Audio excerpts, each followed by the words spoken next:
Bonjour à tous et bienvenue pour une nouvelle vidéo Marprod. Alors aujourd'hui, revue de commande sur le gros Mocrusha Oruk là que vous avez vu passer normalement en vidéo whip complet. Du coup, où je me filmais pour la réalisation de A à Z de cette conversion. Et là, je vous fais le petit récapitulatif client comme d'habitude. Donc pour ceux qui veulent un résumé, c'est l'occasion de voir tout ce que j'ai fait sur cette pièce en un peu plus rapidement. Donc en gros, bah voilà, l'idée c'était donc de faire voler un Mocrusha qui est normalement dans une position beaucoup plus statique, un petit peu simiesque, hein, on dirait un gorille qui a les deux pattes avant vraiment campées par terre. Et bah, l'idée c'était d'étendre tout ça pour qu'on ait l'impression qu'il puisse voler, parce que honnêtement, vu la structure de la bête, hein, c'est quand même quelque chose qui est très très massif au niveau muscle et qu'on imagine qui est lourd au niveau ossature aussi. C'est quand même une sorte de bête orque, hein, on n'est pas sur un dragon échevelé et très fin. On a l'impression que ce truc ne peut pas voler. Mais pourtant, la figurine de base, même si elle a les pattes avant qui sont très très posées par terre, elle a des ailes qui sont repliées dans le dos, des ailes très très très ramassées, hein, qui sont pliées et qui laissent à penser qu'en fait cette espèce de dragon est censé voler. Donc là mon client voulait qu'on le fasse en position de vol et à moi de recréer les ailes, parce qu'en fait les ailes originales sont complètement inutilisables, elles sont vraiment très très pliées, hein. Je pourrais vous montrer les pièces en photo juste à côté là. Du coup, c'est pas du tout utilisable et rapidement à la découpe, je me suis rendu compte qu'en fait, ces pièces-là ne me serviraient à rien dans la conversion. Donc après, la première chose que j'ai fait, c'est découper tous les tronçons aux endroits des articulations, donc c'est-à-dire épaules et puis coudes, pour étendre les bras, y compris les mains. J'ai un peu redécoupé les mains, et puis comme il a les mains très repliées en mode point, posées par terre, mais vraiment écrasées dans le sol, donc la moitié des doigts ne sont pas sculptés, je savais aussi dès le début qu'il fallait certainement que je resculpte les doigts par la suite. Donc après avoir fait la structure, donc j'ai fait une structure interne en plastique. J'ai utilisé de la grappe plastique, hein, parce que voilà, c'était ce que j'avais sous les mains, puis que je savais que vu la masse de la figurine et ce que j'allais devoir sculpter par-dessus, autant prévoir léger dès le début. Donc j'ai pas utilisé du métal, qui aurait apporté un tout petit peu plus de poids à cet ensemble. Et donc j'ai utilisé de la grappe plastique, alors plusieurs tiges de grappe plastique que j'ai carrément utilisées à l'intérieur et que j'ai soudées. Pareil pour les jambes qui ont été également découpées donc au niveau des articulations ici. Alors elles n'ont pas été repositionnées pareil que dans l'origine, et puis je les ai découpées au niveau du genou et puis de la seconde articulation là, pour les étendre en fait et resculpter ce qui est la partie. Donc tout ça c'est des parties c'était deux parties creuses qui se collaient ensemble, ce qui faisait que ça faisait, avec les découpes, pas mal de parties où on pouvait accéder à l'ensemble de la structure. Donc c'est pareil, j'ai mis des tiges qui allaient directement dans le corps et qui se soudaient avec le plastique. Et puis ensuite, j'ai comblé avec pas mal d'aluminium pour économiser de la matière quand même. Intégré, ça fait aussi de la structure, hein, de bourrer d'aluminium la figurine. Et puis ensuite, par-dessus, j'ai refait la texture. Alors pour ça, le petit conseil, là je l'ai fait en une fois, hein, moi pour la plupart des masses. Vous, pour commencer, si jamais vous êtes un débutant, vous pouvez donc bourrer de l'aluminium et puis faire une première couche assez fine de colle ou de résine si vous avez assez de matière, et vous laissez sécher. Et du coup, ça va solidifier votre structure, et c'est ensuite que vous allez sculpter par-dessus. Parce qu'au début, si vous êtes débutant, c'est très difficile de sculpter efficacement des grandes zones sans écraser ce que vous venez de faire, sans faire trop de pâte et du coup qu'elle sèche et vous n'arrivez pas à l'utiliser. Donc du coup, faites en plusieurs fois, n'hésitez pas à faire sécher et à bien faire par étapes, en gros. Là, vous pouvez voir, d'ailleurs sur la vidéo, je vous invite à aller voir la vidéo complète de la figurine, avant ou après, de la construction complète de cette figurine. Moi, j'ai essayé de faire le plus de masse possible, mais c'est pareil, je faisais pas tout d'un seul coup. Par exemple, sur une seule heure, je faisais peut-être tout ce bras-là, et sur la deuxième heure, je faisais l'autre bras, quand l'autre avait commencé à bien sécher. Et même si c'est pas encore tout à fait sec, quand la résine a commencé à figer, vous pouvez facilement poser les doigts dessus sans que ça ne bouge trop. Mais il faut bien faire attention. Et c'est pour ça, si vous êtes un débutant, vous avez vite fait de poser les doigts là où il ne faut pas pour écraser, hein. Moi, ça m'arrive encore, hein, bien sûr. Donc, autant attendre bien que la structure sèche entre les deux.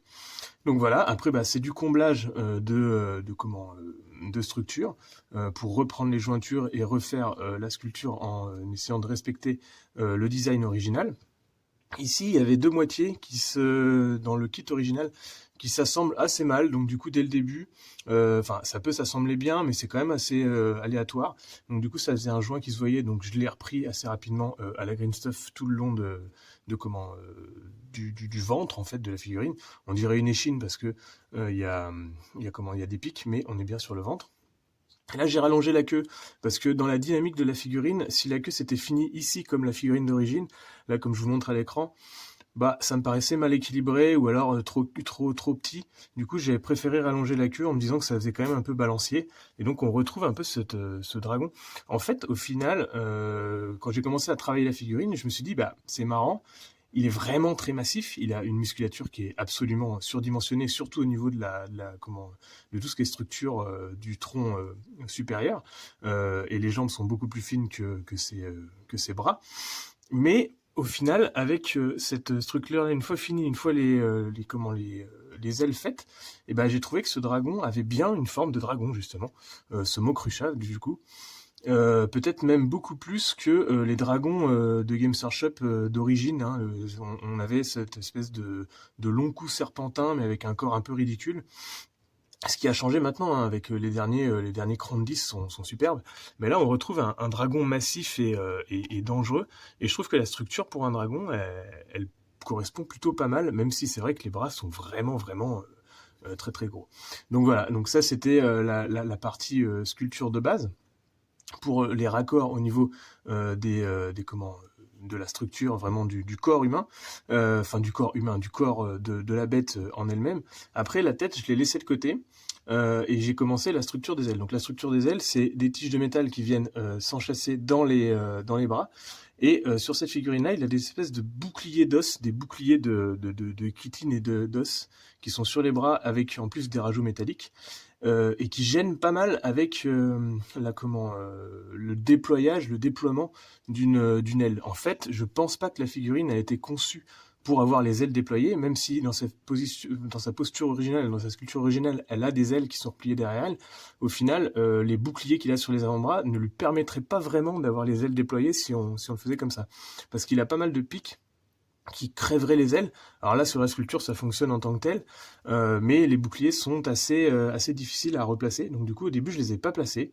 J'ai intégré les ailes, j'ai fait ma structure de base en papier pour recevoir la structure, la sculpture de Green Stuff par-dessus.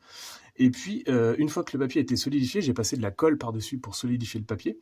Là, j'ai intégré les boucliers et j'ai fait les raccords. Alors, ça fait des raccords avec des petites choses comme ça. C'est-à-dire qu'en fait, il y a les lanières qui, normalement, font le tour du bras et là, qui tombaient sur les ailes. Donc après, j'ai retexturé une partie des ailes. J'ai commencé par la face externe avec de la Green Stuff pure pour avoir ce côté souple qui me permettait de replacer le papier après et de contraindre un peu la forme pour avoir ces formes-là. Une fois que c'était sec, la forme était bien galbée comme ça, et puis c'était assez solide pour supporter une pression. Donc du coup, j'ai pu faire l'ensemble de la sculpture interne, où là, j'ai mélangé de la Green Stuff et de la Poxysculpt, qui est une sorte de millipute, hein, je vous le rappelle, ou qui ressemble à du Magic Skull plutôt. Du coup, qui donne une texture et une structure plus dure à la résine verte, tout en gardant une certaine souplesse quand vous sculptez. Donc ça, voilà, maintenant c'est très dur. Ça en place, après j'ai fait les petits détails, et c'est après que j'ai fait les nervures d'os qui viennent par-dessus. Ensuite, je suis passé sur la tête, j'ai mis le cou. Donc la tête qui est très très ramassée sur elle-même, en fait elle vient, vous voyez la structure en plastique qui est ici, la tête vient se coller directement à ça, donc ce qui fait que la figurine n'a presque pas de cou. Donc du coup, comme elle avait, c'est le cas de le dire, cette nouvelle position assez étendue, coller la tête directement là, ça aurait fait vraiment bizarre, ça aurait fait trop ramasser. Donc du coup, j'ai choisi de l'étendre un petit peu en resculptant en lui resculptant un coup qu'elle n'avait pas de base.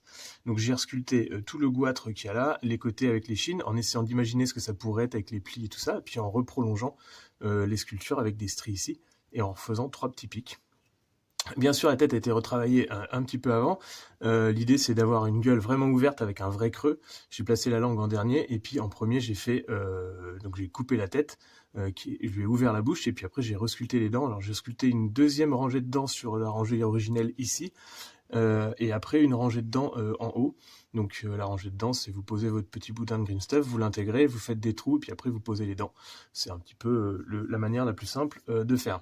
Une fois ça posé, j'ai refait quelques détails, c'est-à-dire en dernier, j'ai terminé par les petites plaques de blindage qui sont là et qui sont liées ensemble par des lanières, qu'on voit ici en green stuff pur pour les derniers détails, et puis quelques rivets. Donc voilà pour cette conversion. J'espère que cette vidéo de présentation rapide et la vidéo de sculpture complète vous aura plu. C'est une conversion qui était très très intéressante à faire. On n'a pas souvent l'occasion forcément de travailler sur des kits aussi énormes, et surtout d'avoir un postulat de base où le client n'a pas peur de me dire « Ah bah vas-y, découpe dans tous les sens, je veux qu'ils volent », alors qu'à l'origine, quand on regarde la figurine de base, on se dit ça va quand même être un peu compliqué ». Mais donc voilà, c'était le postulat de base, il m'a fait confiance, et puis moi j'étais challengé par le projet, j'étais intéressé. Donc voilà, j'espère que ce projet vous aura plu. C'est aussi un challenge de le sculpter, de le sculpter, oui, mais de le filmer intégralement. Donc j'espère que l'ensemble de mon travail vous aura satisfait, et si c'est le cas, n'hésitez pas à me commander des figurines, hein. En premier, c'est pour ça que je vis, et puis pour la suite, à me soutenir éventuellement sur cette chaîne par un petit don Utip, ou alors à vous abonner simplement et à liker les vidéos tout en postant vos commentaires. Merci à vous, n'hésitez pas à me dire ce que vous avez pensé de la figurine justement en commentaire, et puis à bientôt pour d'autres commandes.